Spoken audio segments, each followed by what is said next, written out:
ओम शांति। 19 मार्च 2024। बाबा के महावाक्य। मीठे बच्चे, घड़ी घड़ी बाप और वर्षे को याद करो। बाप रूहानी सर्जन तुम्हें निरोगी बनने की एक ही दवा बताते। बच्चे, मुझे याद करो। प्रश्न। अपने आप से कौन सी बातें करो तो बहुत मजा आएगा? उत्तर। अपने आप से बातें करो। इन आंखों से जो कुछ देखते हैं यह तो सब खत्म हो जाना है। बस हम और बाबा ही रहेंगे।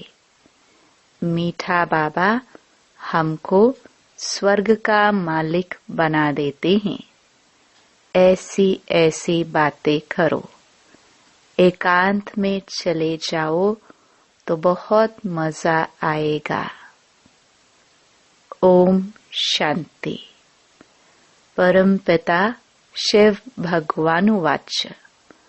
मीठे मीठे बच्चों को पुरुषोत्तम संगम युग कदम कदम पर याद रहना चाहिए।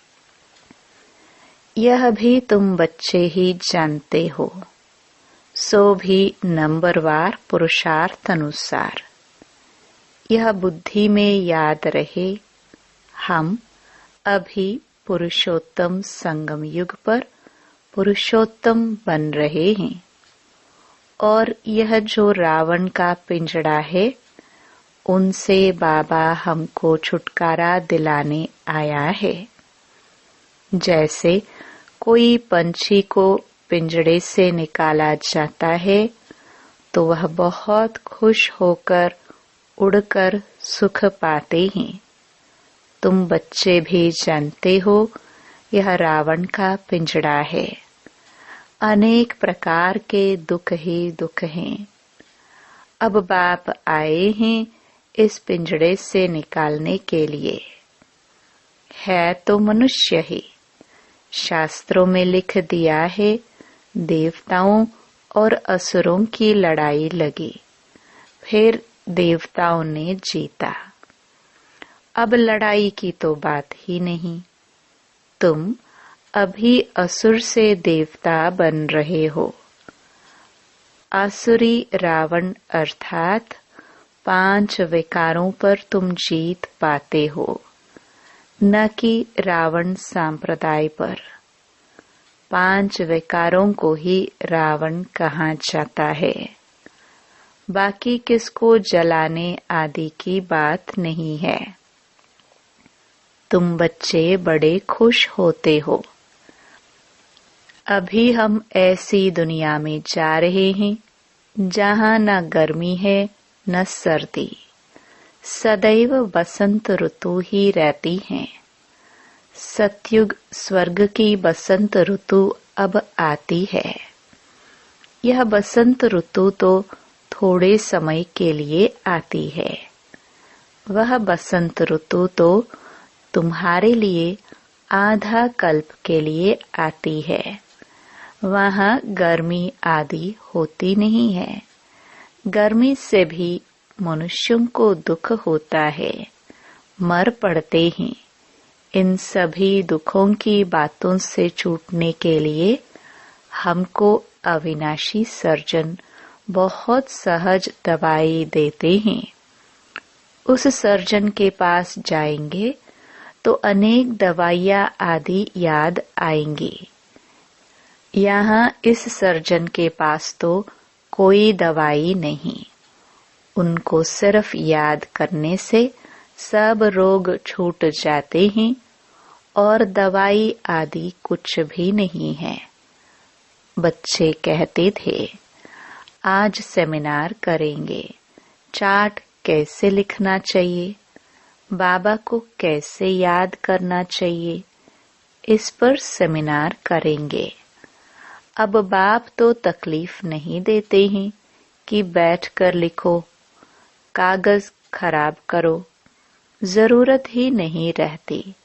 बाप तो सिर्फ कहते हैं बुद्धि में बाप को याद करो। अज्ञान काल में बाप को याद करने के लिए चार्ट बनाया जाता है क्या? इसमें लिखा पढ़ी करने की कोई जरूरत नहीं। बाप को कहते हैं बाबा हम आपको भूल जाते हैं। कोई सुने तो क्या कहेंगे? कहते भी है हम जीते जी बाप के बने हैं। क्यों बने हैं? बाप से विश्व की बादशाही का वर्षा लेने। फिर ऐसे बाप को तुम भूलते क्यों हो? ऐसा बाप जिससे इतना भारी वर्षा मिलता है, उनको तुम याद नहीं कर सकते हो।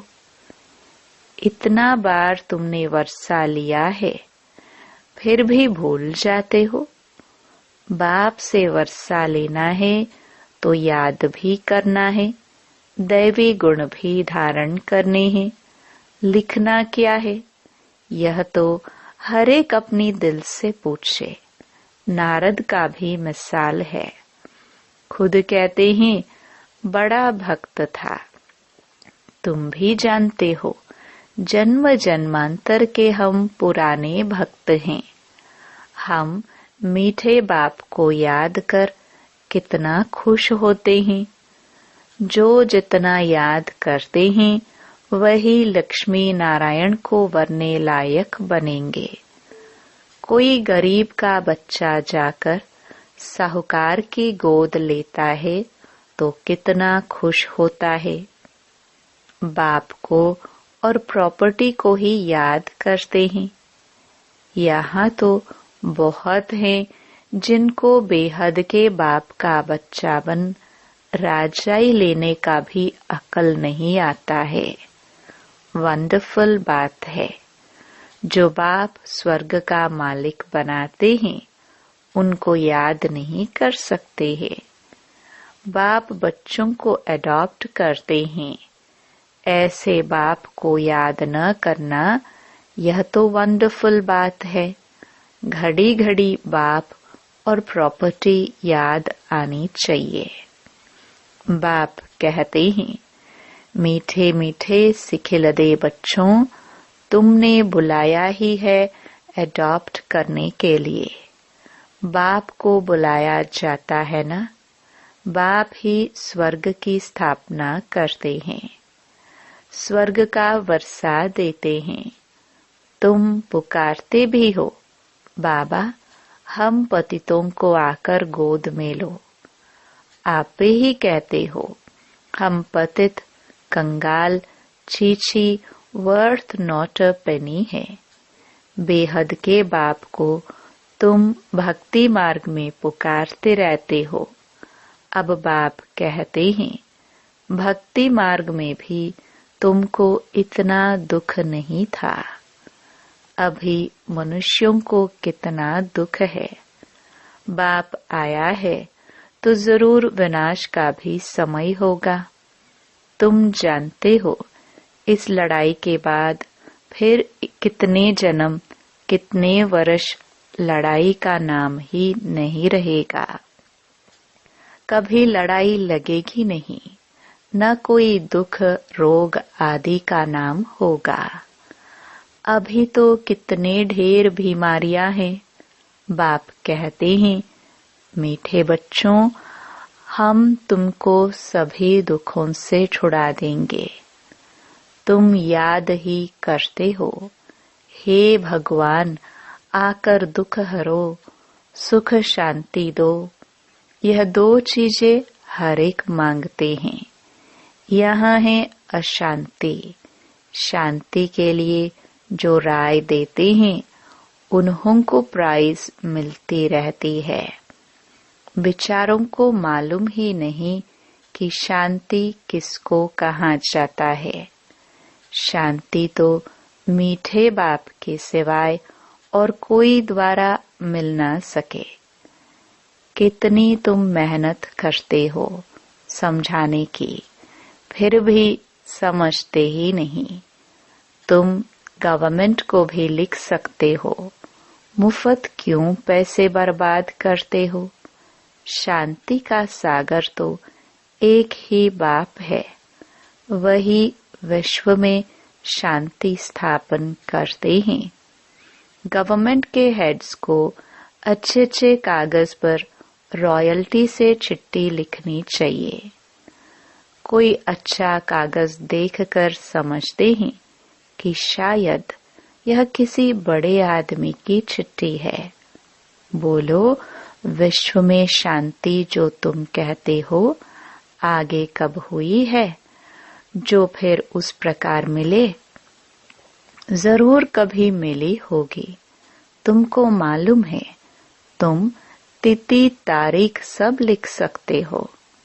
बाप ने ही आकर विश्व में शांति सुख स्थापन किया था। वह सत्युग का समय था। यह लक्ष्मी नारायण है डिनास्टी की निशानी।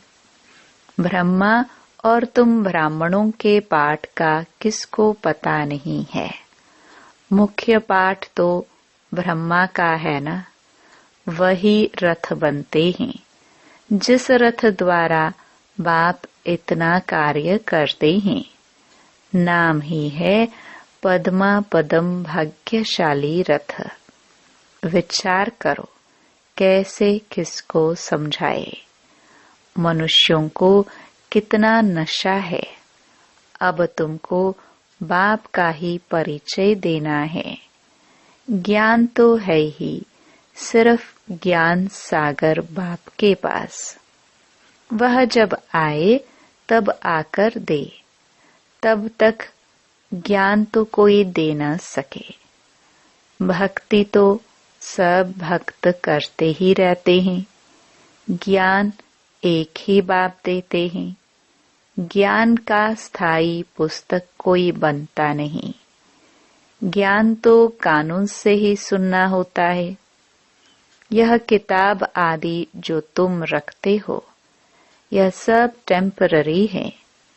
यह भी सब खत्म हो जाएंगे। तुम नोट्स लिखते हो, यह भी खत्म हो जाने हैं। यह सिर्फ अपने पुरुषार्थ के लिए हैं। बाप कहते हैं टॉपिक्स की लिस्ट बनाओ तो याद आएगा, परंतु यह तो जानते हो यह पुस्तक आदि कुछ भी नहीं रहेंगे।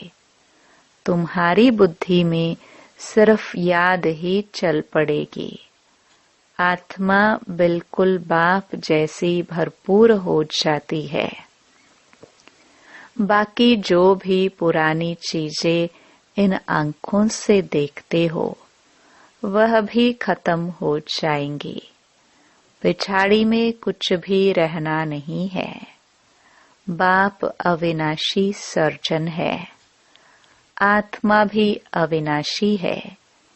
एक शरीर छोड़ दूसरा लेती है। दिन प्रतिदिन जो भी शरीर मिलता है, छी ही मिलता है। अभी तुम बच्चे जानते हो, हम श्रेष्ठाचारी बन रहे हैं। बाप ही बनाते हैं। साधु संत आदि थोड़े बनाते हैं।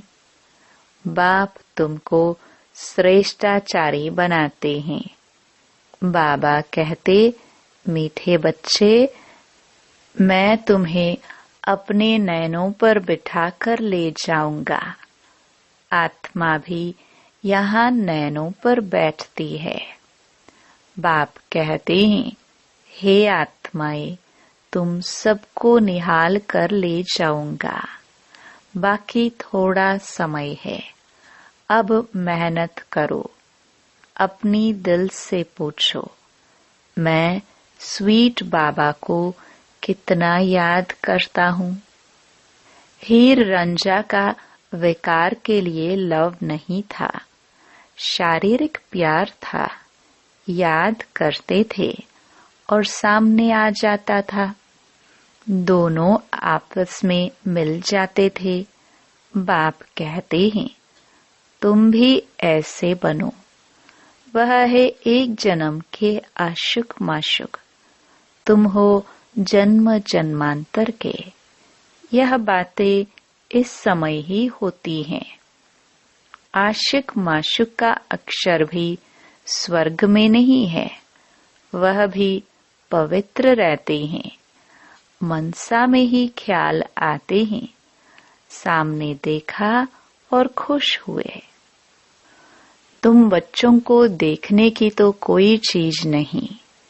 इस समय तुम सिर्फ अपने को आत्मा समझो और माशुक बाप को याद करो। आत्मा समझ बाप को बहुत खुशी से याद करना है। बाप समझाते रहते हैं, भक्ति मार्ग में तुम ऐसे आशिक थे, माशुक पर कुर्बान जाते थे। आप आएंगे तो हे माशुक, हम तुम पर वारी जाएंगे। अब माशुक आया हुआ है सबको गोरा बनाने। जो जैसा है ऐसा बनाने की कोशिश करते हैं। तुम गोरा बनते हो तो शरीर भी गोरा बनेगा। आत्मा में ही खाद पड़ती है। अब तुम मुझे याद करो तो खाद निकल जाएगी। यहाँ तुम बच्चे आते हो। एकांत बहुत अच्छी है। पादरी लोग भी पैदल करते हैं, एकदम साइलेंस में रहते हैं। माला हाथ में रहती है, कोई को देखते भी नहीं है। धीरे धीरे चलते जाते हैं। वो लोग क्राइस्ट को याद करते रहेंगे। बाबा को तो जानते ही नहीं। मेरे लिए तो कह देते नाम रूप से न्यारा है। अब बिंदी है तो देखेंगे क्या? बिंदी को कैसे याद करे, किसको पता नहीं। तुमको अभी मालूम पड़ा है, तुम यहाँ आते हो। मधुबन का तो गायन है। यह है सच्चा सच्चा मधुबन, जहाँ तुम आते हो। जितना हो सके तुम एकांत में याद में रहो, किसको भी देखो नहीं। ऊपर छतें तो पड़ी हैं, बाबा की याद में सवेरे छत पर चले जाओ, बड़ा मजा आएगा। कोशिश करो रात को 1-2 बजे जागने की। तुम नींद को जीतने वाले मशहूर हो। रात को जल्दी सो जाओ, फिर 1-2 बजे उठकर छत पर एकांत में याद की यात्रा करते रहो। बहुत जमा करना है।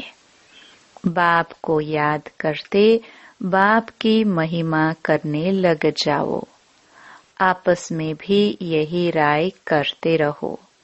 बाबा कितना मीठा है, उनको याद करने से ही पाप कटेंगे। यहाँ बहुत जमा कर सकते हैं। यह चांस भी यहाँ अच्छा मिलता है। घर में तो तुम कर नहीं सकेंगे, फुर्सत ही कहाँ रहती है। दुनिया का वाइब्रेशन, वातावरण बहुत खराब रहता है। वहाँ इतनी याद की यात्रा नहीं होगी। अब इसमें लिखने की भी क्या बात है? आशिक माशुक लिखते हैं क्या? अंदर में देखो, हमने किसको दुख तो नहीं दिया, कितने को याद दिलाया। यहाँ हम आते हैं जमा करने, तो यहाँ कोशिश करो। ऊपर छतों पर एकांत में जाकर बैठो, खजाना जमा करो। यह समय है ही जमा करने का। 7 रोज 5 रोज आते हो, मुरली सुनकर जाए, एकांत में बैठो। यहाँ तो घर में बैठे हो, बाप को याद करो तो कुछ तुम्हारा जमा हो जाए। बहुत माताएं बांधेलियां हैं, याद करती हैं, शिव बाबा बंधन से छुड़ाओ। विकार के लिए कितना मारते हैं। खेल दिखाया है ना, द्रौपदी के चीर हरे। तुम सब द्रौपदियां हो ना, तो बाप को याद करते रहना है। बाबा युक्ति तो बहुत बतलाते हैं, इसमें स्नान आदि की भी बात नहीं रहती। हाँ, पाखाना लैट्रिन में जाना होता है तो स्नान जरूरी है। मनुष्य तो स्नान के समय भी किसी देवता या भगवान को याद करते हैं। मुख्य बात है ही याद की। ज्ञान तो बहुत मिला हुआ है, 84 के चक्र का ज्ञान है। अपने अंदर में बैठकर देखो, अपने से पूछो, ऐसा मीठा मीठा बाबा जो हमको स्वर्ग का मालिक बनाते हैं, उनको सारे दिन में कितना याद किया। मन भागता तो नहीं, कहाँ भागेगा। दुनिया तो है नहीं, यह सब खत्म हो जाना है। हम और बाबा ही रहने वाले हैं। ऐसे ऐसे अंदर में बातें करो तो फिर बहुत मजा आएगा। यहाँ जो भी आते हैं वह बहुत पुराने भक्त हैं। जो नहीं आते वह समझो कि आजकल के भक्त हैं, वह देरी से आएंगे। शुरू से भक्ति करने वाले जरूर बाप से वर्षा पाने आएंगे। यह गुप्त मेहनत है। जो धारणा नहीं करते हैं उनसे कुछ भी मेहनत नहीं होती। यहाँ तुम आते ही हो रिफ्रेश होने, अपने से मेहनत करो। एक हफ्ते में तुम इतना माल इकट्ठा कर सकते हो जो वहाँ 12 मास में नहीं। यहाँ 7 रोज में सारी कसर निकाल सकते हो। बाबा राय देते हैं। अच्छा, मीठे मीठे सिखिलदे बच्चों प्रति मात पिता बाप दादा का याद प्यार और गुड मॉर्निंग। रूहानी बाप की रूहानी बच्चों को नमस्ते। धारणा के लिए मुख्य सार। पहला, एकांत में बैठ बाप को याद कर कमाई जमा करनी है। अपने अंदर चेक करना है, याद के समय मन भागता तो नहीं है। हम कितना समय स्वीट बाप को याद करते हैं। दूसरा, सदा इसी खुशी में रहना है कि हमें बाबा ने रावण के पिंजड़े से मुक्त कर दिया। अभी हम ऐसी दुनिया में जा रहे हैं जहाँ न गर्मी है न सर्दी, जहाँ सदा ही बसंत ऋतु है। वरदान, मेरे को तेरे में परिवर्तन कर बेफिक्र बादशाह बनने वाले खुशी के खजाने से भरपूर भव। जिन बच्चों ने सब कुछ तेरा किया वही बेफिक्र रहते हैं। मेरा कुछ नहीं, सब तेरा है। जब ऐसा परिवर्तन करते हो तब बेफिक्र बन जाते हो। जीवन में हर एक बेफिक्र रहना चाहता है। जहाँ फिक्र नहीं वहाँ सदा खुशी होगी। तो तेरा कहने से, बेफिक्र बनने से खुशी के खजाने से भरपूर हो जाते हो। आप बेफिक्र बादशाहों के पास अनगिनत अखूट अविनाशी खजाने हैं जो सतयुग में भी नहीं होंगे। स्लोगन: खजानों को सेवा में लगाना अर्थात जमा का खाता बढ़ाना। ओम शांति।